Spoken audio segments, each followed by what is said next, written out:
Hey, this is Rich Brian, author of the Book of Brian. Today I'm going to be telling you about the tracks off my debut project, Amen. Sit back, relax, and have a glass of wine and just jerk off. I'm giving my number to any bitch looking like Ryder. I'm gonna stall, I'm taking many pics. Shout out to Gunnar Stahl. He's this photographer. He's like 28, but he looks so young, so I can relate to him. Looking like Ronda. I'm talking about Ronda Rousey, the female wrestler. She's great. I think she's awesome. At one point, I was in elementary school, actually. I choked this kid out for no reason, and he was like, "Yo, what's up, Brian?" I was like, "What the fuck did you say?"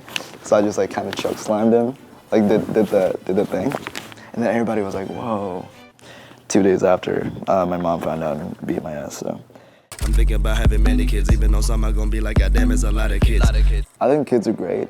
I'm not really thinking about having kids right now. I think my kids' names would be like Axel or like Gideon. And if my kids have kids, they would have to have Indonesian names or I would disown them. Damn, homeschool felt like yesterday. I worked at my mom's cafe. I was homeschooled. I asked my mom, why did I get homeschooled? And she told me it was, we were too busy to drive you to school. And then one day I realized, like, I've never driven to school. It's a 3-minute walk from my house.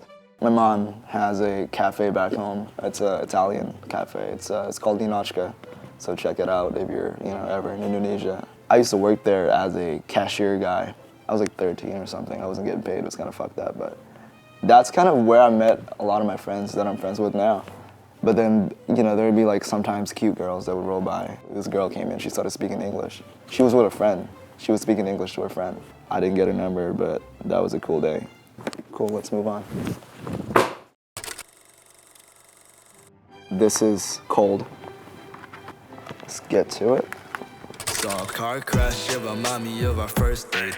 Yeah, car crashes can be pretty tragic. I went on a date with this girl one time, and we ate at Olive Garden. Like the fucking garlic bread came out, and it took her literally like an hour to eat that shit. She was taking like really small bites. And then her main course came. She sent it back because she was like, "I'm not done with this garlic bread." And she just did it like it was cool, like it was okay. Like it wasn't like fucked up. I think that was the most tragic thing I've ever seen in my life. I'm never going back to Philadelphia, not even for a show. I don't want to breathe the same air as her. I don't take drugs, I just take naps. Find another girl to eat up like I hate snacks. Drugs have never really been a part of my life. I just want to live life, man. I don't want to go to jail. I don't want to be sleepy. I want to know what the fuck's happening. I want to be aware of everything that's around me. I feel like drugs don't really help with that, so I'll drink coffee. Dude, this is so big. It's bigger than my head. Every single day felt like I'm on a mission, working with Pharrell on my first damn session. So he said "Yo, do you want to get into the studio?" And I'm like, "Yeah."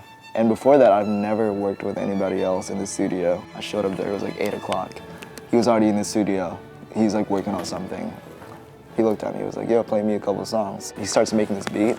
He started with the melody, and then as soon as I could hear the tempo, I just started writing this hook.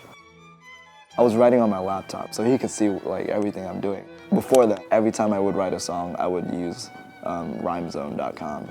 I was just so lazy to find rhymes, I would just Google it. But Pharrell was there, and my head was "I don't finish this hook right now, I will die." I was on fire. It was a now or never kind of thing. So that was the fastest I've ever written a hook in my whole life. I'm just trying to be the GOAT. Used to see them walk by.